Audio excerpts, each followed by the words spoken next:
So Ron DeSantis actually decided to run for president in 2024. I think this makes the odds of Biden being elected go up, way up. In fact, I think it's almost guaranteed. Now, DeSantis has very little chance of actually winning.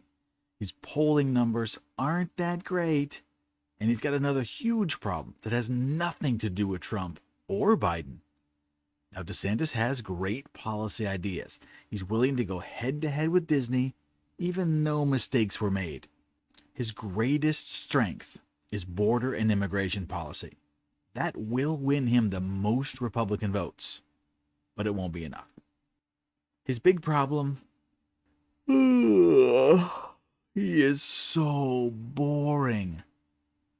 I mean, not like Mike Pence boring, but like a cold bowl of oatmeal boring. And this was perfectly summed up with his announcement speech on Twitter yesterday. It was a 7 minutes Lunesta commercial. He never got excited about anything. He basically said, our border policy is the most important thing and we need to uphold our country's laws. Instead of saying, our border is in crisis. We need to get out there on the front line and confront the problem. We need to be tough and resolute in order to save this great country. No passion, no energy. It didn't make me want to follow him as a leader. Now, he was saying the right words, but it had about as much conviction as a toddler sounding out words in his first attempt at reading Dr. Seuss. In modern politics, you need passion. You need to be driven, and you need to convince people. There has to be a call to action and excitement to see where you go next. DeSantis has none of that for the national level. Trump is going to tear him apart if they get to an actual debate. And here's where the next part comes in. The official Republican Party hates Trump. They would rather lose than support a proven winner with higher approval ratings. I have a wild theory. The Republican Party will do anything. They might create some new rules that prevent Trump from running as a Republican. They will say that his recent legal troubles will preclude him from being a nominee. They might even say that his 2 previous impeachments make him invalid to be a Republican nominee. I'm not sure what trick they will pull, but I'm speculating that they're working with DeSantis and there's some type of plan to select him. I'm not sure what trick they're going to pull, but I'm speculating that they are working with DeSantis and there's some type of plan in place to select him as the official Republican nominee and leave Trump just hanging in the wind. The reason why I'm thinking this is that there's really no reason for DeSantis to run now. His polling numbers are about 20%, and Trump is around 60%. DeSantis is not a strong candidate. Now, granted, he's the best the Republicans have besides Trump, but he's not strong. Plus, DeSantis just recently said that he would remain as governor of Florida and he wouldn't betray the Floridian voters who elected him. I'm not sure of his exact words, but that was the basic sentiment.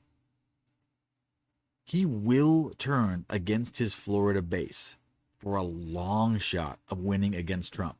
It just doesn't make any sense. DeSantis must, I'm speculating, must have some type of arrangement where he thinks he has this nomination locked up, even though it looks unlikely or even impossible. If not, it's just career suicide.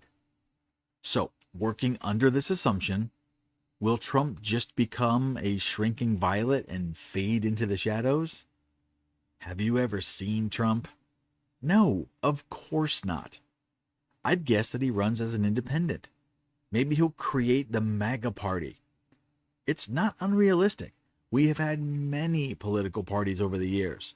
Just because most people recognize Republicans and Democrats as the only serious options, there's the Green Party, the Libertarians, and many, many others throughout history. Alexander Hamilton and Thomas Jefferson were from the Federalist Party. The Whig Party controlled Congress from 1828 to 1854. In the late 1800s, the Redeemer Party was a subset of the Democrats, and they were solid Jim Crow South. Right now, the Socialist Party has dozens of elected positions in Oregon, Washington, and California. Trump creating the MAGA Party would be historically normal. Now, Trump would still get about 50 million votes, maybe more, maybe less. I mean, some states aren't going to put his name on the ballot at all. And he's going to have to rely on a write-in status, which is tough or almost impossible.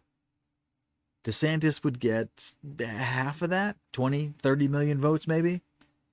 But Biden is going to get his usual 80 to 100 million votes. The Democrat Party is excellent at chasing ballots. Mail-in ballots, nursing home ballots, and all of the legal methods to collect as many ballots as possible.